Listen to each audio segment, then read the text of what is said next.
Hello साथियों का सदस्वी संस्कृत के दूसरे अध्याय जिसका नाम है पाटलिपुत्र वैभवम, जिसका हिंदी अर्थ होता है पाटलिपुत्र का वैभव। तो इस चैप्टर का हम लोग इतने मज़ेदार एक्सप्लेनेशन करने जा रहे हैं जो कि आपको बहुत ही ज़्यादा पसंद आने वाला है। बहुत सारे ऐसे छात्र एवं छात्राएं हैं जिनको संस्कृत पढ़ना काफ़ी ही कठिन लगता है और उससे भी ज़्यादा कठिन लगता है उन सभी छात्र एवं छात्राओं को कि आखिर संस्कृत पढ़ने के बाद उसका हिंदी अर्थ कैसे निकालते हैं।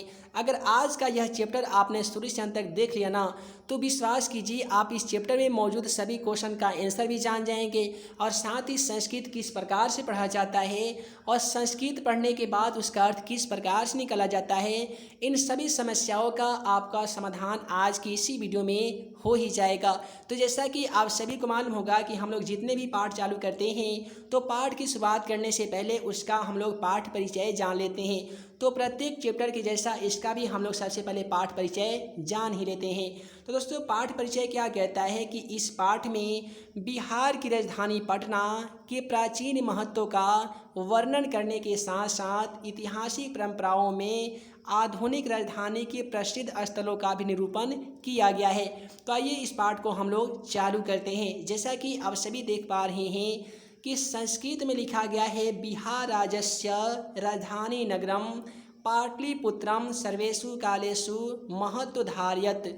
इसका हिंदी अर्थ होता है बिहार राज्यस्य यानी बिहार राज्य की, राजधानी नगरम यानी राजधानी, पाटलिपुत्रम अर्थात पटना, सर्वेषु का मतलब होता है सभी कालों में या सभी समयों में, कालेषु का मतलब होता है काल में, सर्वेषु का मतलब सभी। इसका हिंदी अर्थ हो जाएगा सभी कालों में या सभी समयों में। महत्वधारयत यानी महत्व धारण करती है या महत्वशाली रहा है। अस्य इतिहास यानी इसका इतिहास सहस्र वर्ष परिमितः यानी 2500 वर्षों का है। वर्तते का मतलब होता है। उसके बाद में आप सभी देख पा रहे हैं कि अत्र धार्मिक क्षेत्रम, अत्र का मतलब होता है यहाँ, धार्मिक क्षेत्रम का हिंदी अर्थ होता है धार्मिक स्थान, राजनीतिक क्षेत्रम यानी राजनीतिक स्थान, उद्योग क्षेत्रम यानी औद्योगिक स्थान, च विशेष ध्यान आकर्षकम यानी विशेष रूप से आकर्षक है। अर्थात बिहार राज्य की राजधानी पटना शहर सभी समयों में महत्वशाली रहा है। इसका इतिहास 2500 वर्षों का है। यहाँ धार्मिक स्थान, राजनीतिक स्थान और औद्योगिक स्थान विशेष रूप से आकर्षक है। उसके बाद में आगे वाला लाइन क्या कहता है कि वैदेशिकः यात्रिणः। दोस्तों वैदेशिकः का मतलब होता है विदेशी, यात्रिणः का मतलब होता है यात्री। मेगास्थनीज, फाहियान, ह्वेनसांग, इत्सिंग प्रभृत्य पाटलिपुत्रस्य वर्णम स्व स्मरण ग्रंथेषु चक्रुः। अब इसका हिंदी अर्थ होता है कि वैदेशिका यात्रिणः यानी विदेशी यात्री। कौन कौन? तो मेगास्थनीज, फाहियान, ह्वेनसांग तथा इत्सिंग या इत्यादि ने यानी इसके अलावे अन्य वैदेशिका यात्रियों ने पाटलिपुत्र से, देखिए अस्य एक धातु होता है जिसका हिंदी अर्थ होता है का, यानी अगर लिखा गया, देखिए पाटलिपुत्र एक सिंपल वर्ड होता है, इसमें अस्य धातु मिल जाता है तो क्या बनता है? तो पाटलिपुत्रस्य बनता है। तो जब पाटलिपुत्र का हिंदी अर्थ पटना होता है तो पाटलिपुत्रस्य का मतलब होता है पटना का। वर्णम का मतलब होता है वर्णन। स्व का हिंदी अर्थ होता है अपने अपने। स्वयं ग्रंथेषु का मतलब होता है ग्रंथों में। चक्रु यानी किया है। उसके बाद में आगा लाइन कहता है कि पाठे अस्मिन, पाठे अस्मिन का हिंदी अर्थ होता है कि इस पाठ में, पाटलिपुत्र वैभवस्य सामान्य परिचय वर्तते यानी इस पाठ में पाटलिपुत्र अर्थात पटना का सामान्य परिचय बतलाया गया है। उसके बाद में प्राचीनेषु, जिसका हिंदी अर्थ होता है प्राचीन काल में, भारतीयेषु भारतीय, नगरे समन्वयम पाटलिपुत्र अनुगमम वसचित्रम महानगरम प्रभुव। अर्थात प्राचीन भारतीय नगरों में अग्रणी पटना गंगा नदी के किनारे बसा महानगरम प्रभुव विचित्र महानगर है। तद्विषय दामोदर गुप्तो नाम कवि कुटनीम तीम ताखे कवि कथ्यति, यानी इसके विषय में दामोदर गुप्त नामक एक कवि हैं जो अपने कूटनीतिम काव्य में कहते हैं कि, अब आइए जान लेते हैं कि दामोदर गुप्त नामक जो कवि हैं वो पटना के बारे में अपने कूटनीतिम काव्य में क्या कहते हैं। तो अगर आप एनसीईआरटी किताब में पढ़ेंगे तो वहाँ पे भी यही लाइन देखने को मिलेगा कि अस्ति महितिलकम सरस्वती कुल गृहम महानगरम, अर्थात पृथ्वी पर पाटलिपुत्र नगर शिक्षा और वैभव की दृष्टि से अति गौरवशाली इंद्रलोक के समान है। एक बार फिर से सुनिए, अस्ति महितिलकम सरस्वती कुल गृहम महानगरम नामना पाटलिपुत्रम परिभूत पुरंदर स्थानम। आप सभी को मालूम होगा कि इंद्र का मतलब ही होता है परिभूत पुरंदर, अर्थात इंद्रलोक के समान है। कहने का मतलब है कि जो दामोदर गुप्त है वे कूटनीतिम काव्य में ये कहते हैं कि जिस प्रकार से इंद्रलोक अति गौरवशाली है उसी प्रकार से बिहार की राजधानी पटना काफ़ी ही ज़्यादा गौरवशाली है।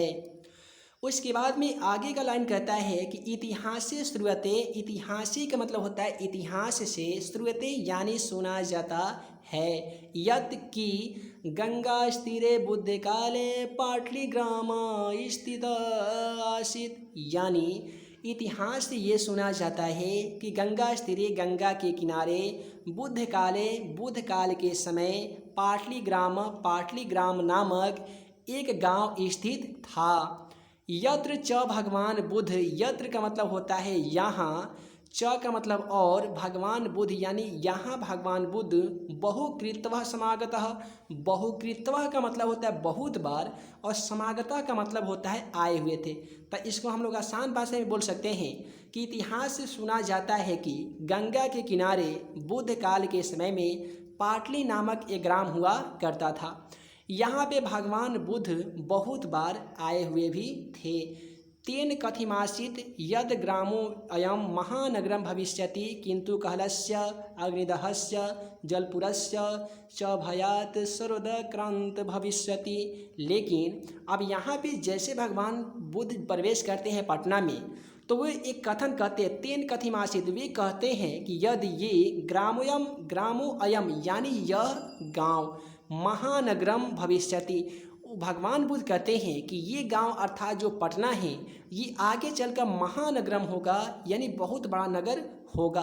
किंतु लेकिन कहलस्य का मतलब होता है झगड़ा कलह, अग्निदहस्य यानी आग लगी, जलपुरस्य जिसका हिंदी अर्थ होता है बाढ़ से, भयात सर्वदाक्रांत भविष्यति, लेकिन यह जो नगर पटना होगा ना कि आगे चल के महानगर तो हो जाएगा किंतु कलह से यानी युद्ध की स्थिति से, आग्निदहस्य आग लगी से, जलपुरस्य बाढ़ से, सर्वदाक्रांत भविष्यति हमेशा पीड़ित रहेगा।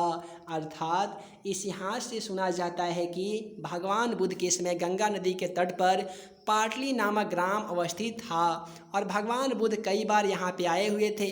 उनके द्वारा कहा गया था कि यह गांव महानगर होगा, लेकिन लड़ाई झगड़ा, आग लगी और बाढ़ के समय से बाढ़ के भय से हमेशा घिरा हुआ होगा। उसके बाद में आगे का जो लाइन है, कलांतरेन यानी बाद में, पाटलिग्राम एवं पाटलिपुत्र मेति कथितः, यानी बाद में यही जो पाटलिग्राम है ना ये पाटलिपुत्र नगर के नाम से प्रसिद्ध हो गया, यानी यही पाटलिपुत्र के नाम से कहा जाने लगा पाटलिग्राम। चंद्रगुप्त मौर्यस्य काले यानी चंद्रगुप्त मौर्य के शासनकाल के समय अस्य नगरस्य शोभा रक्षा व्यवस्था च अति उत्कृष्ट दीति, यानी चंद्रगुप्त मौर्य के समय में इस नगर की शोभा एवं रक्षा व्यवस्था अति उत्तम थी, अति उत्कृष्ट थी। अब यहीं से मैट्रिक के एग्जाम पेपर में ऑब्जेक्टिव में सवाल पूछा जाते हैं कि कस्य काले पाटलिपुत्रस्य रक्षा व्यवस्था संपन्नम आसीत्, इसका हिंदी अर्थ होता है कि किसके शासन काल के समय पाटलिपुत्र अर्थात पटना का रक्षा व्यवस्था अति उत्कृष्ट थी। तो वैसी स्थिति में क्वेश्चन का सही जवाब क्या हो जाएगा, तो चंद्रगुप्त मौर्यस्य यानी चंद्रगुप्त मौर्य के शासनकाल के समय पाटलिपुत्र की जो रक्षा व्यवस्था थी वो अति उत्कृष्ट थी। यूनान राजदूतः यानी यूनान राजदूत मेगास्थनीज स्वयं अस्मरणेषु निरूपयति, यानी वे अपने जीवन काल में इसका निरूपण करते हैं अस्य नगरस्य वैभवं प्रियदर्शिनः अशोकस्य समयसूत्रम समृद्धम, यानी जिसका वर्णन यूनानी राजदूत मेगास्थनीज अपने आत्मकथा में कहते हैं कि इस नगर की संपन्नता अशोक के शासनकाल में और ज़्यादा अधिक थी। और इसके बाद में आगे का जो लाइन है, बहुकालम पाटलिपुत्रस्य प्राचीना सरस्वती परंपरा प्रावर्तत इति राजशेखर स्वयं काव्यमीमांसा नामके कवि प्रचुप्ते ग्रंथे सादरम असमरति ही, यानी बहुत समय तक पाटलिपुत्र का प्राचीन शिक्षा परंपरा चलती रही। अब इसी को क्या कहते हैं कि यह राजशेखर नामक कवि अपने काव्य मीमांसा नामक ग्रंथ में आदर पूर्वक वर्णन करते हैं। अब आइए जान लेते हैं कि कवि जो राजशेखर है वे अपने काव्य मीमांसा में क्या पाटलिपुत्र अर्थात पटना के बारे में कहते हैं। अब यहीं से मैट्रिक के एग्जाम पेपर में सवाल पूछे जाते हैं कि काव्य मीमांसा के रचनाकार कौन हैं, तो आप बताएंगे कि सर राजशेखर हैं। अब आइए अब हम लोग जानने जा रहे हैं कि राजशेखर अपने काव्य मीमांसा में क्या कहते हैं। तो अत्रोपवर्ष वर्ष विहि पाणिनि पिंगल व्याड़ी वरुचि पतंजलि इहि परीक्षात ख्यातिम पुंजकः, यानी कहते हैं कि यहाँ वर्ष पवर्ष यानी एक वर्ष और दूसरे वर्ष को मिलाकर कहा जाता है वर्ष उपवर्ष, यानी वर्ष के बाद। पाणिनि, पिंगल, ब्याड़ी, वरुचि, पतंजलि इत्यादि लोगों ने ज्ञान का विस्तार किया है और ख्याति भी पाई है। यानी पटना एक ऐसा स्थान है जिसको कई बार प्राचीन काल में शिक्षा का एक केंद्र भी माना गया है कि यहाँ से बहुत सारे ऋषिकाएँ शिक्षा पाकर और ख्याति भी पाई है। उसके बाद में कतियेषु का मतलब होता है कुछ प्राचीन ग्रंथों, कतियेषु प्राचीन ग्रंथेषु पुराणादेषु पाटलिपुत्रस्य नामत्रम पुष्पुरम कुसुमपुरम वा प्राप्तये, यानी कुछ ग्रंथों में पाटलिपुत्र अर्थात पटना का जो दूसरा नाम है वो पुष्पपुर या कुसुमपुर भी देखने को मिलता है। अनेन ज्ञायते, अनेन का मतलब होता है कि अन्य स्रोतों से ज्ञात होता है कि, यानी अनेन ज्ञायते इससे पता चलता है कि यत नगरस्य यह नगर समीपे पुष्पानां बहु कृत्वा उत्पादनम भवति अस्मः, यानी इससे यह पता चलता है कि इस नगर के समीप में फूलों का उत्पादन काफ़ी ही अधिक होता था। अब जाहिर सी बात है जिस नगर के समीप में फूलों का उत्पादन ज़्यादा होगा तो जाहिर सी बात है उसका नाम जो होगा वो पुष्पपुर होगा, कुसुमपुर होगा। चूँकि फूलपुर, कुसुमपुर और पुष्प जो होता है वो फूल का पर्यायवाची शब्द होता है। उसके बाद में दिया जाता है कि पाटलिपुत्र मिति शब्दों कपि पाटल पुष्पानाम पुतलिका राचनम माश्रित प्रचलितः शरदकाले नगरे अस्मिन् कौमुदी महोत्सवः इति महान् समारोह गुप्तवंश शासनकाले अतीव प्रचलितः अत सर्वो जना आनंदमग्नः अभूव सम्प्रति दुर्गा पूजा अवसरे तादृशः एवं समारोह दृश्यति, यानी कहने का मतलब ये है कि पाटलिपुत्र शब्द भी गुलाब फूलों का एक नाम आश्रय लेकर रखा गया है। ऐसा पुतलिका रचना में वर्णित है। यहाँ पे दिया गया पुतलिका रचना माश्रित प्रचलितः, यानी ये जो पाटलिपुत्र जो नाम रखा गया है ये कहीं ना कहीं गुलाबों के फूल के नाम के द्वारा ही पाटलिपुत्र नाम पटना का रखा गया है। और इसका जो वर्णन है वो हमें पुतलिका रचना में देखने को मिलता है। उसके बाद में बोला जाता है कि नगरे अस्मिन् कौमुदी महोत्सवः, यानी इस नगर में गुप्त वंश के शासनकाल में कौमुदी महोत्सव शरद ऋतु में मनाया जाता था। इस अवसर पर यहाँ पे बोला गया है कि तत्र सर्वे जनाः आनंदमग्न अभूवनम, यानी इस अवसर पे नगर के सभी लोग आनंदमग्न हो जाते थे। और इस समय जिस प्रकार से दुर्गा पूजा पूरे भारतवर्ष में मनाई जाती है उसी प्रकार से गुप्त वंश के शासनकाल में शरद ऋतु में क्या मनाया जाता था, तो कौमुदी महोत्सव मनाया जाता था। अब यहीं से मैट्रिक के एग्जाम पेपर में सवाल पूछ लिए जाते हैं कि कौमुदी महोत्सव किस वंश के शासनकाल में मनाया जाता था, तो आप बोलेंगे कि सर गुप्त वंश के शासनकाल में मनाया जाता था। उसके बाद में बोला जाएगा कि कौमुदी महोत्सव किस ऋतु में मनाया जाता था, तो आप बोल सकते हैं कि सर गुप्त वंश के शासनकाल में और शरद ऋतु में इसे मनाया जाता था। उसके बाद में यहाँ पे अगला जो लाइन कहता है कि काल चक्रवशाद यद्यपि मध्यकाले पाटलिपुत्रम वर्ष सहर्ष परिमितः, यानी समय परिवर्तन होने के साथ मध्यकाल में पाटलिपुत्र नगर हजारों वर्षों तक पिछड़ गया। यानी पाटलिपुत्र पटना का जो विकास था ना, वो कुछ दिन आगे जाने के बाद हजारों वर्ष क्या हो गया, पीछे चला गया। तस्य संकेतः इसकी जानकारी अनेकेषु ग्रंथेषु अनेक ग्रंथों मुद्रा राक्षस दिशु लभ्यते। इसका जो जानकारी है वो अनेक साहित्य ग्रंथ एवं मुद्रा राक्षस नाटक से हमें मिलता है। उसके बाद में आगे लाइन में कहा जाता है कि मुगल वंश शासन काले अस्य नगरस्य अस्मृद्धो जातः, यानी मुगल शासन काल में इस नगर में विकास हुआ था। तथा आंग्ल शासन काल, देखिए यहाँ पे मुगल वंश काले का मतलब मुगल वंश और आंग्ल शासन का काले का मतलब हो गया अंग्रेजी शासन काल के समय। च पाटलिपुत्रस्य सूत्रम विकासो जातः, यानी अंग्रेजी शासन काल में इस नगर में काफ़ी विकास हुआ था। उसके बाद में बताया जाता है कि नगरे मिदम मध्यकाले एवं पटनेति नामना प्रसिद्धम गातः, यानी यह नगर मध्यकाल में पटना के नाम से प्रसिद्ध होने लगा।